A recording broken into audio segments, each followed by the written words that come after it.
I love this. I want to pull out and I want you to add to this if I miss anything, but there's two primary things that you did in order to do a hard thing, right? Mm-hmm. We're talking about what it takes to do hard things and specifically what it takes to do hard things in your health. I just want to give the people just like a black and white framework. Yes.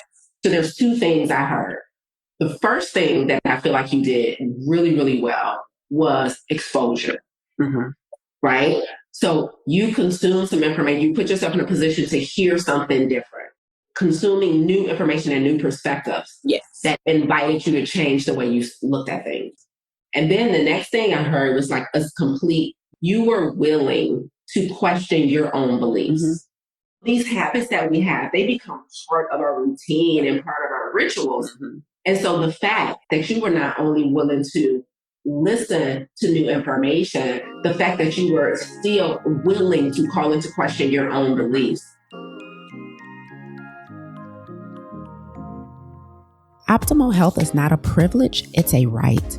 However, unfortunately, the overwhelming majority of health challenges today can be attributed to lifestyle. This includes our physical activity, the quality of our relationships, stress, purpose and fulfillment, and of course, our diet. But what if there was an alternative? What if we could prevent and combat these health challenges with lifestyle changes before pills and procedures? You are listening to the Plant Protocol podcast with yours truly, plant-based health and business coach, and now the forever voice in your head, Lisa A. Smith. It's time to come get this health.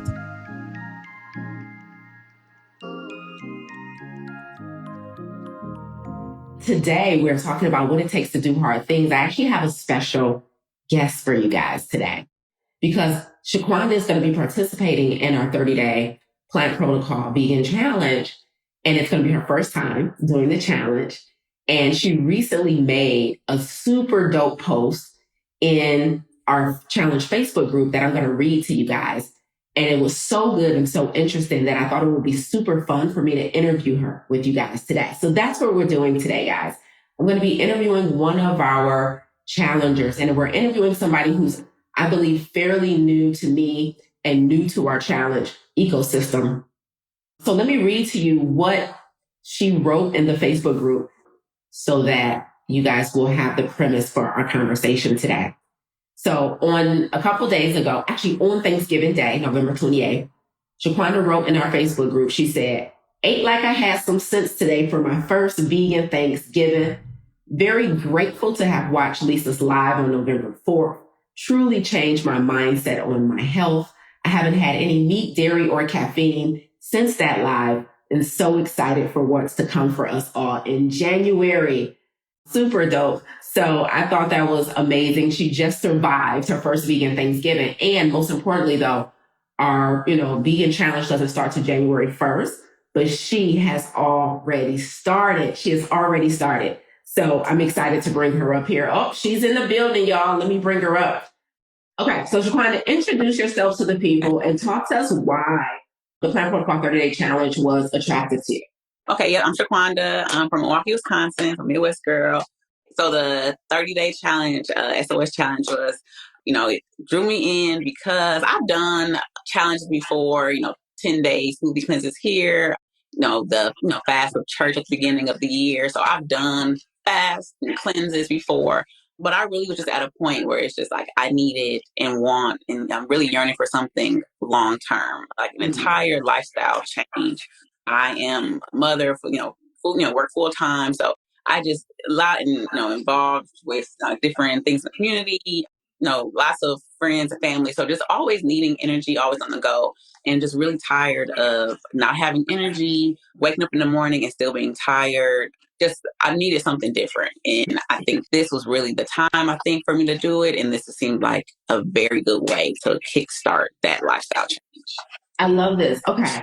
So what I told Shaquanda we were going to do this morning is I was going to ask her some questions about what it's taken for her so far to do this hard thing, going plant-based and really overhauling her lifestyle. And then I told her to prepare some questions for me because I wanted to coach her live if there's any support I can offer her right now. And so you guys are going to get both a live coaching session today in addition to a Q&A with just breaking down what's driving Shaquanda's mindset. And so let's kick off with that first half and then we'll get into the coaching session. So Shaquanda, like, this was your first vegan Thanksgiving. Now, yes, I'm going to assume that you, like myself and most of us, grew up in a more traditional family with traditional Thanksgiving. Is that right? Like, with yes, the soul food. correct. Okay. And so you decided to kick this challenge off for yourself way before January 1, and you decided to do it before Thanksgiving. Talk to me why. So really, from that live on November 4th, where I think about the 4 beliefs that you need to have, and one of them I know is that word that gets you is that moderation, and that one just really spoke to me. And I, up to this point, huge coffee drinker, huge, like multiple cups every day. That's my thing. And it was just at those last few weeks before that live, I was drinking just so much coffee. I'm just like, and still feeling tired, not doing anything. And then you know, broke down those points, and that one was moderation. It's just like, how can I moderate the thing that has not been helping me? So just complete abstinence. So that really was the catalyst there, that piece there. And then the piece about, being new at something, and it's not necessarily hard, you're just new at it. So that combination of those two things just made me like, okay, let me just try it. Let's just cold turkey, cut it out, give it a try. And Thanksgiving is my favorite holiday. Favorite holiday. So I was like, okay, it's going to be an extra challenge here. But I must say, I was truly excited to cook for Thanksgiving, which my favorite holiday. I love to eat, but not so much like the traditional cooking. My grandmother, my mother have that down packed. My sister makes mac and cheese. Like, everybody has their thing, and I'm just happy to be here, ready to get my plate. But this year I was actually excited to, incorporate the veggies, the plants, and everything into the meals that I really like, the dishes I like for Thanksgiving. And I was able to do that, shared it with my family. Everybody tried it. Everybody enjoyed the things I brought. It was different. Everybody tried it and had an open mind. So it was a win-win all around. I love this. I'm so happy for you. Okay. You said a lot. So before we talk about Thanksgiving, I want to back up to what you said was the mindset shift that you had that allowed you to even consider a vegan Thanksgiving, which was, so you mentioned this live that I did on November 4th. Yes. Where in that live, guys, I broke down 4 beliefs that prevent people from achieving their health goals. Shaquanda said 2 really resonated with her, which is, they believe that everything in moderation is a realistic approach to their health. And people also believe that it's too hard, right? When the truth is, it's not necessarily hard. It's just, you're just new. Yeah. Right? So the mindset, kind of like, it doesn't, like, when it comes recipes, everything we think we need to be successful with a health change is usually all logistical stuff. Like, well, what do I eat? How do I cook? How do I grocery shop? How do I travel, right? And so all the logistical stuff is one thing, but it sounds like what you're saying is that the biggest thing for you was taking a limiting belief that you had and shifting it. Is that right? Yep. That's it. Yes. And you were a coffee. So what you used to put in your coffee? Like, caramel macchiatos. Drop my son off at school. Hello. Yep. They already know. I have my order ready and order online. My favorite, barista is already handing me my cup because he already knows what I'm coming to get. My ticket's right there. That caramel macchiato. Wow. So I'm assuming that has dairy and sugar in it. So I tried. I drank oat milk, but that caramel drizzle was still there. Yep, right at the bottom. And if I, pour it in a different cup, I'm scraping it out so I can get that extra caramel in it. Yes. So sugar for sure. Oh man. Okay. So avid coffee drinker, and then you had your sugar fix, and so to let that go because you heard like, okay, moderation is not going to work for me. Now remind the people what health challenges or what your health goals are. I heard you earlier say tired all the time. Yes. What else? The chronic fatigue and the brain fog for sure. Just, I mean, like always on the go. So it's like I'm forgetting things here, not having stuff ready here. No, even how that impacts like me getting my son's stuff ready for school, making sure we have appointments here, just remembering things and try to use a planner, but it just all felt so much. And it's just like not being able to remember things at work. I think it was just really manifesting in many ways in my life for sure. I'm so glad. So let me, teaching moment, guys, teaching moment. I need you guys to understand how much sugar impacts the brain. Hey, what's up, listener? Listen, I am super excited, like on cloud 9 right now, because we just wrapped up our very first 30-day vegan salt, oil, and sugar-free challenge, and the results have been amazing.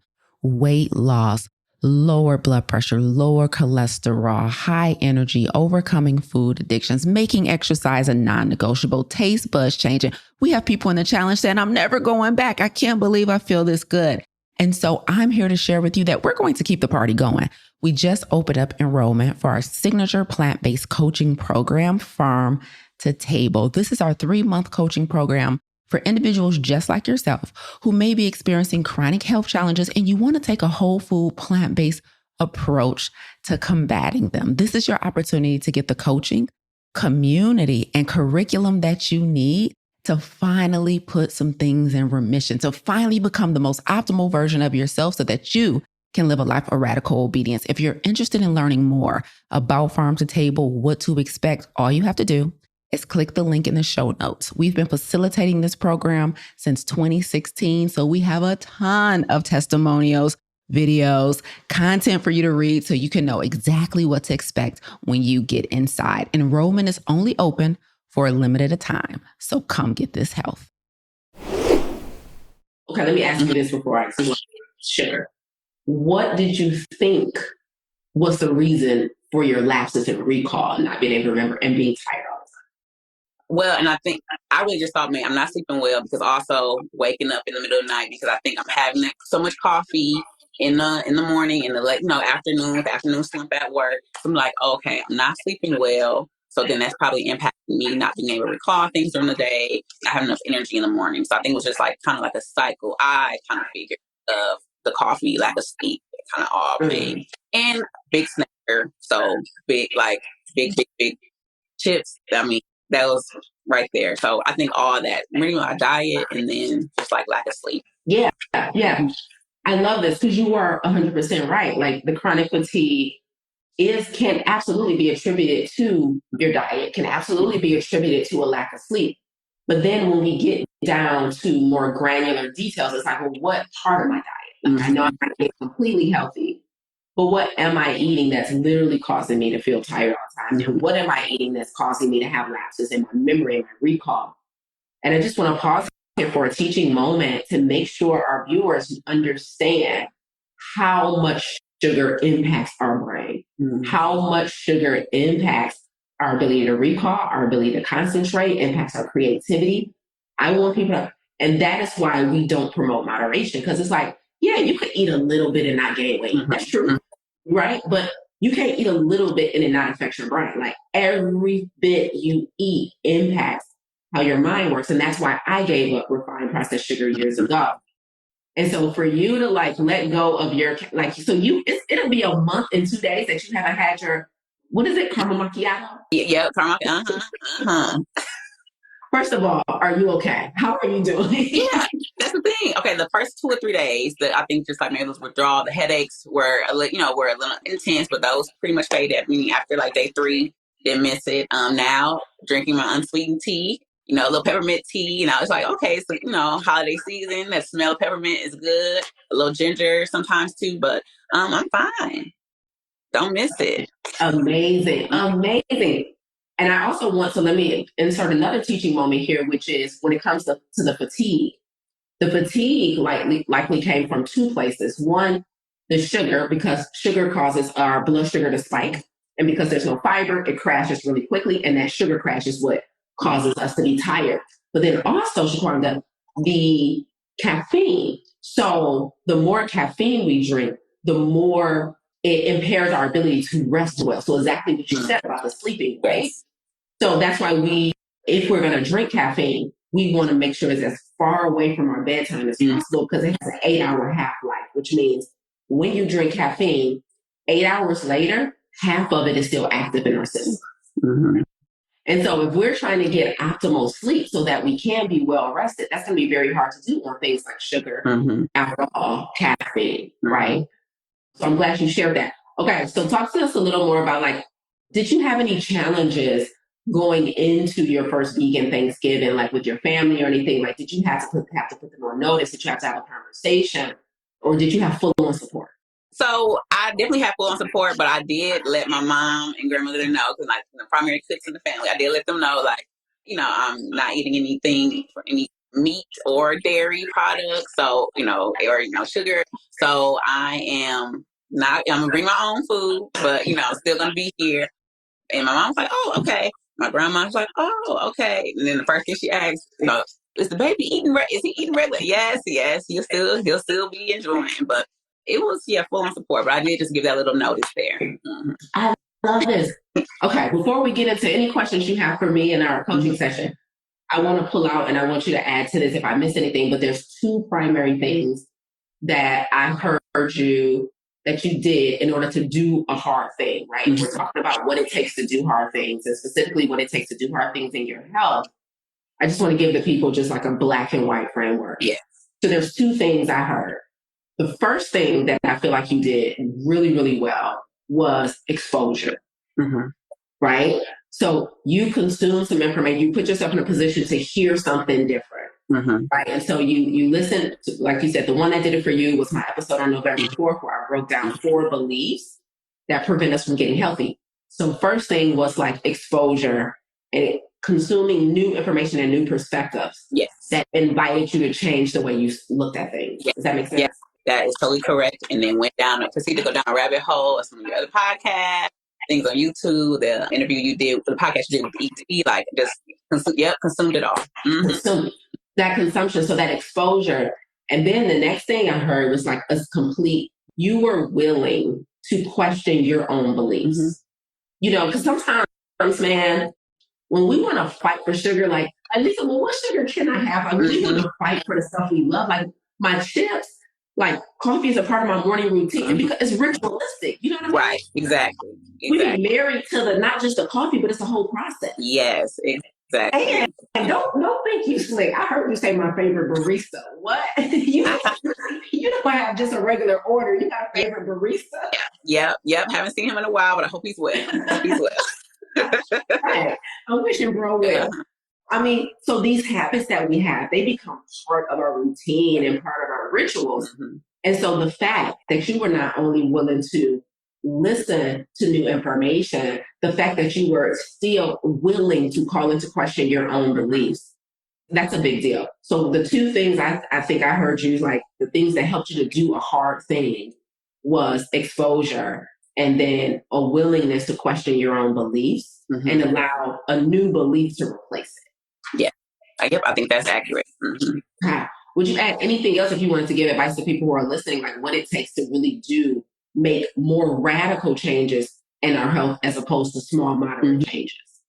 I think the biggest for me, and I think just not just changing diet or eating, but I think anything is just kind of doing it. We trying to like, oh, I'll wait until, the next week when it's a fresh week. Oh, I'll wait until the new year. But I think that hardest step is just that first one and just doing it. So I think if you have that urge, if you have that yearning to do, just do it.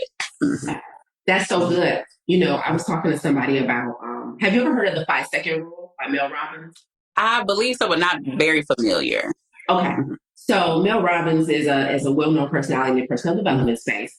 And she created this thing called the 5-second rule. And the 5-second rule essentially says, when you get an idea, something that you want to do, an idea, you have 5 seconds to take action on it before your brain starts talking you out. Oh, okay. Right? And so that kind of speaks to what you just said about don't wait until next week. Don't wait until I'm going to wait on a Monday. I'm going to wait till the first. I'm going to wait till the whatever. Just take action immediately, because I argue that one of the biggest hindrances to us achieving our goals is deliberation. Mm-hmm. We give ourselves too much time to deliberate. Yeah. We give ourselves too much time, like between here and the first, we're going to talk ourselves out of 18. We're going to try to research our way out of it. We're going to try to have conversations. It's good to look things up and have conversations with loved ones. But then, like you said, by that time, we're going to be like, yeah, not it. Yeah, not right now. I don't have enough time. I don't have enough money. I don't have enough whatever. Exactly. Oh, gosh. And so thank you for sharing that. So exposure, be willing to challenge your own beliefs, and then just do it and do it as quickly as possible. Yes. Mm-hmm. Okay. All right. Your turn, Shaquanda. What you got for me? Any questions? Any way I can assist you? Yes. Anything you need to be focused? Yeah, so there's really two things I want to talk to you about. So one, we've been talking about the eating, the diet, and I think I've got a really good handle of that. Still very excited, and I feel like I've been cooking more than I have in a long time. Haven't seen the drive-throughs in a while, so I feel very good, very ready. Good now, and even excited for what's to come in January with the challenge. But the other piece, movement.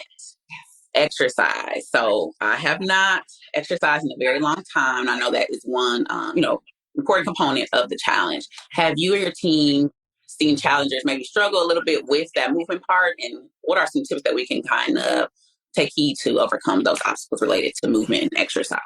Oh, 100%. We have absolutely had a ton of people who struggle with the movement side for various reasons. Like when it comes to this health thing, the two primary pillars are diet and exercise. And some people usually excel in one and kind of struggle with the other, right? So absolutely. And me and my team, we're all personal trainers. Okay. Most people don't know this. So I started my career as a personal trainer. Coach Tim started her career as a personal trainer. Coach Milan is currently getting certified as a personal trainer. And Coach Kiwi is also a certified personal trainer, and she runs her own personal training business and her own gym. So exercise is an integral part of the challenge and an integral part of what we teach.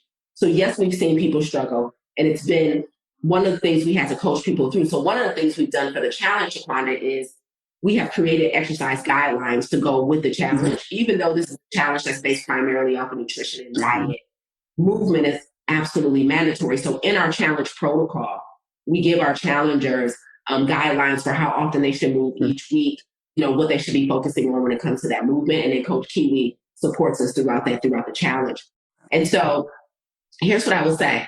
The first thing that has been helpful for me when it comes to exercise, I lost 65 pounds myself. So exercise is a big part of that, is finding something that I genuinely enjoy and don't just move to move. Because I just can't be watching the clock all the time. Like, get somebody else to do it. You know what I'm saying? I'm not, and there's no way. So now so here's what you need to know about yourself. Like, some people want that energy and want community and want people. So for some people, for example, group X classes are going to be better, group exercise classes, right? When you're in a room, it might be like Zumba, or it might be a yoga, or it might be whatever, Pilates or boxing or whatever. So some people I want people, I want energy, I want camaraderie that keeps me motivated. Everybody else is moving, they're going to move. I personally prefer to be alone. Yeah. You know what I mean? And so I can easily go into a gym, pop in a podcast, usually me listening to me, editing myself, and I can get it in. Now, what I don't like anymore, even though I used to be a personal trainer, is I don't like thinking up the workouts for myself. So I use an app to correlate the workouts. So the app is, you get to put in like what you want to work on, and then I have an app that creates the workouts, so I can think about what I'm thinking and not focus on designing a workout. So I think the first thing is find something that you enjoy, know what your personal preferences are, have access. If you don't have a history of exercise science, like I do have the privilege of being a former personal trainer, so I know probably more than the average person. But if you don't have that privilege, the next thing you need is access to someone who has the information and the science that can help you, direct you. So, for example, some people don't work out because they're like, I got an injury and I'm afraid of re-injuring myself. Or they have some security issues and they're like, I feel kind of on display or kind of insecure when I'm at a gym.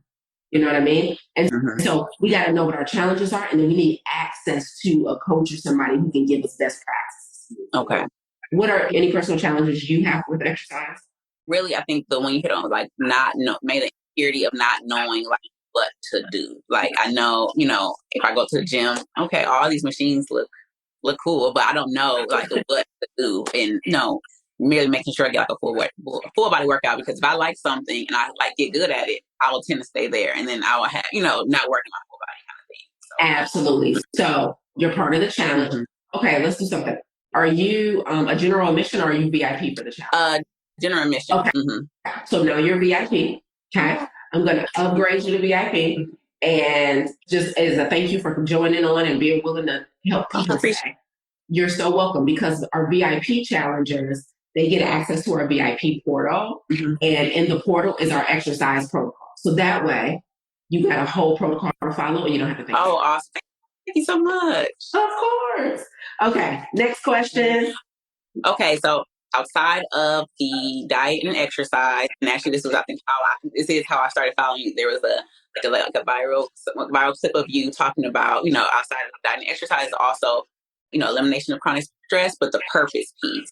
Yes. And how can you just maybe reiterate again the importance of purpose and someone who wants, like me, like I want to really get on the, journey of identifying and finding my purpose. Where kind of do I start, or what should I do? Yes. Okay. So first thing first, let me give you a resource of Have you listened to my podcast episode about purpose? Do you recall hearing it? I don't think so. Not yet. Okay. So before I forget and give you a more detailed answer, let me give you a podcast episode so that you can take your time and listen. Okay, perfect. And it really helps to put things in perspectives about how to find your purpose. Episode number 43 on the platform. Okay. Podcast. Okay. So episode, and if you forget, just DM me. Okay. Yeah. But episode 43 on the platform called podcast, and that's called How I Found My Purpose. Okay. So you want me to reiterate why it's important? Yes. How it really connects to, our overall, improvements and optimizing our health, how it connects, and then how someone would kind of start or kickstart that journey to find their purpose. Gotcha. Okay. This is so important. So have you ever heard of blue zones? No. Okay. So blue zones are these different areas in the world that has the highest concentration of centenarians, people who live over 100 years old. Oh, okay. So there has been a lot of studying on the blue zones, right? So there's a blue zone in Japan, there's a blue zone in Greece, there's one here, there's a couple here in America, Mexico. There's these little pockets of communities that have these extraordinary higher rates of people who live over 100. So we've studied these individuals. And one common thread, there's about 7 or 8 common threads among them. But one of the common threads among them is what they call ikigai, or they found a reason for being. Okay.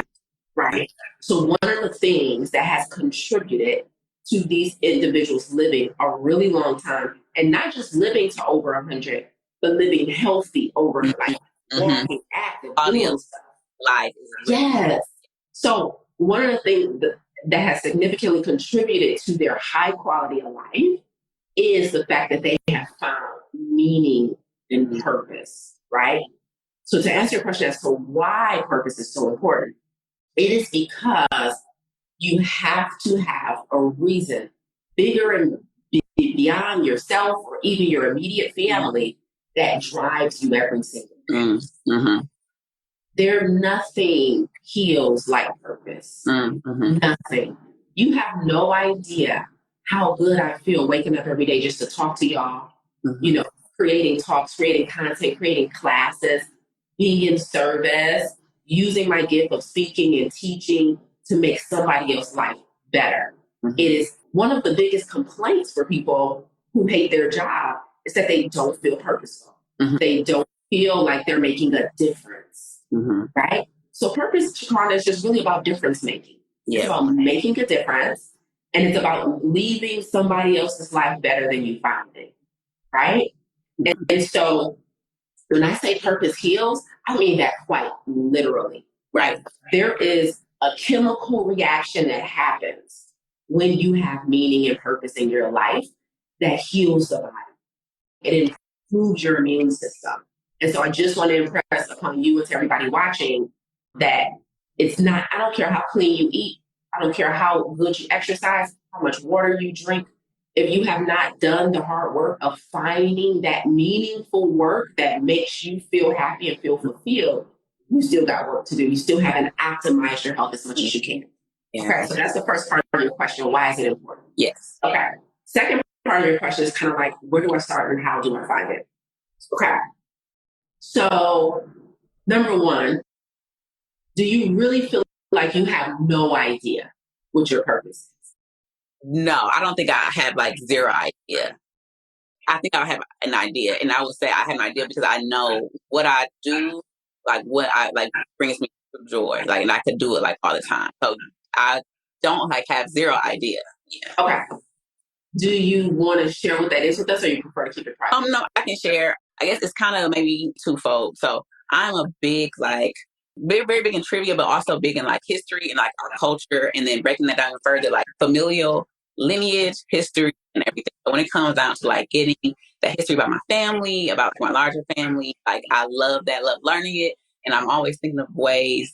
I've not executed it as well, but always thinking of ways of how we can preserve this history, because I'm fortunate on both sides of my family to have a lot of my elders still here. Mm. My son has a relationship with his great grandmother. So we still have lots of family members here. So I always love learning, and I want to find some way to put that history together so we have it, and maybe do that for other families, especially in our community. So I think that kind of would be something that just brings me joy, and I just love learning and share that. Okay.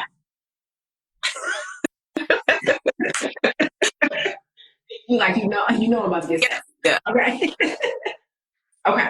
So now, with that being said, I want you to rephrase your question to me, because your question is not how do I find purpose. You know exactly what not only you love doing, but it sounds like that has meaning for you. Mm-hmm. So what's your real question? So the question is, how do I live in my purpose? Mm-hmm.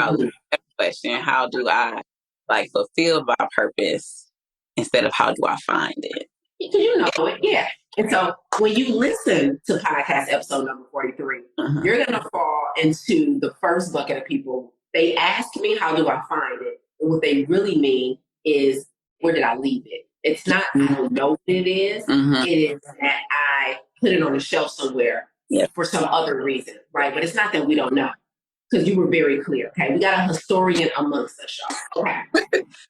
Okay, so your question is, how do I live in it, right? So what's your vision around the history? When I say what's your vision, I mean, I'll give you an example for me. So you guys, my purpose is to extend a healthy life expectancy for people of color. Mm-hmm. Now, I could have done that a multitude of ways. Right. I could have decided to go work in D.C. on policy and in government to change policy. I could have decided to become a doctor and went into the traditional medical system to make change, right? But I decided to do it this way, which is by starting my own academy, starting my own company, creating my own programs, and going straight to the people. So my question for you is, with your passion around history, and especially our culture and genealogy and all of that stuff, how do you want to deliver that? Do you know how you want to deliver that to the world? That I don't know. Right. I mean, because you could decide to work in the museum system and the Smithsonian, and you could do that. You could decide to start a business for people and help them find their own family history and put it together. You could decide, right? So it sounds like the only thing you have in the way of you activating this beautiful passion that you have is making decisions. Mm-hmm. We just gotta make some decisions. Yeah. And then it'll be easier to answer the how question. Right? Because let's say you're you know what, Lisa, I think I actually want to do a business working directly with individuals who want to find their family history. Now I can tell you, okay, now we're going to talk about entrepreneurship. Let's talk about how to start a business. Let's talk about how to create an offer. Let's talk about what systems and processes you're going to use to help people to track their history. Or do you want to do more Black history? Let's talk about that. Maybe you want to do it in the framework of becoming a speaker or whatever. So we got to make some decisions. Where do I have the most fun in doing this work? Do I want to do it in a nonprofit sense and not a for-profit sense?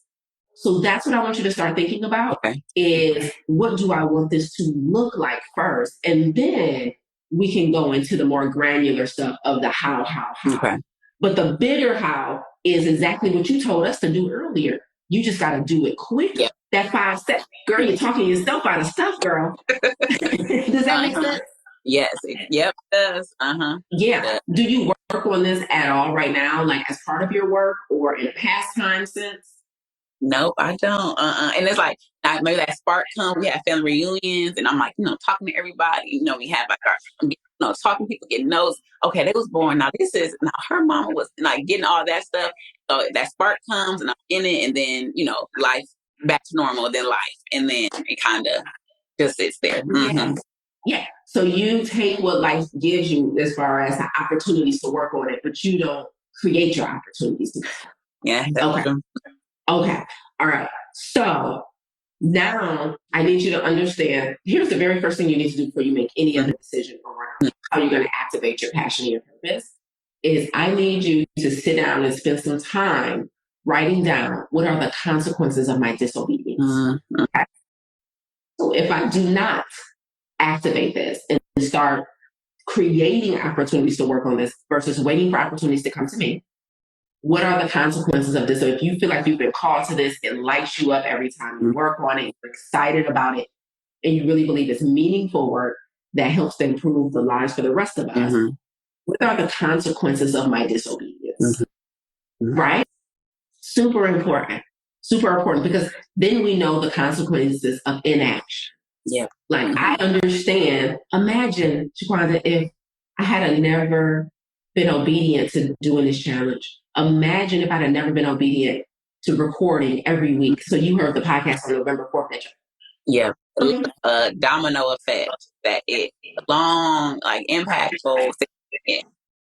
Period. So we have to be crystal. Like, every time I hear somebody, see somebody sick and unwell, I'll be like, okay, I gotta work faster, harder. I gotta get louder, bigger. I gotta grow my platform in. Like, I'm required to become a public figure. Like, people need to know where to come. If they're a person of color with a chronic lifestyle disease, they're interested in taking a holistic approach, they're interested in a plant-based lifestyle, they want somebody with integrity, it has the information, it has the knowledge. I'm like, I don't have the luxury of disobedience on any day. Right. And I need you to see your assignment the same way. Does that make sense? It does, yes. Okay, so step 1, what are the consequences of my disobedience? Step 2, decide. It's going to be decisions. How do I want to deliver this to the world, in what capacity? You're not required to necessarily become an entrepreneur. You don't have to start a business if you want to. There's different ways to do this work, but pick one. And the super final cool thing about this is, since you're in our challenge, the protocol for our challenge literally says on our 30-day challenge protocol, work on something you love every single day. So it's part of the protocol. And now that you're in VIP, you're going to be in the VIP room with me every week on Wednesday evening and Saturday morning during the month of January. I personally and publicly yell at you and hold you accountable. Yeah. There we go. Yeah, that's like external motivation. Here we go. So has this been helpful today, Shaquanda? It's been so good. Yeah, more than I imagined, more than I expected. So good. Yeah. So I just want to thank you again publicly for being willing to share. When you made that post inside the Facebook group, I thought it was so beneficial and so impactful. And I appreciate you so much for starting the challenge before the challenge starts. That's a big deal. So your results are going to be phenomenal because of it. And I cannot wait for you to report back. Matter of fact, let's maybe lock in the date at the end of the challenge to come back on and see where you are with your purpose, see where you are with your health, all of that stuff. Okay. And you know, you got me as a coach, you got our community. So I'm wishing you the absolute best. I want to thank you so much. Any final words to the people, historian? I just want to thank you for, doing what you do and sharing your knowledge with us and encouraging us and, allowing me to come on here today. And I hope, this has motivated some people. I really think that this challenge is going to be something good. So hopefully people are inspired and join us. Thank you so much, Shaquanda. Take care. Thank you so much. You're welcome. I hope you guys enjoyed that conversation. Thank you so much for being here. I love you guys. I will see you guys same time next Monday. Bye, y'all. You tuned in today because, like me, you refuse to let your good become the enemy of your great. You're not settling for good health when optimal is well within reach. If you're ready to go from good to great, visit lisaangelsmith.com to learn more about our plant-based health coaching program, Farm to Table, and our plant-based business accelerator and coaching certification. But before you go, if you enjoyed what you heard today, please consider rating and reviewing this podcast. Until next time, remember, radical obedience is still undefeated. Stay obedient.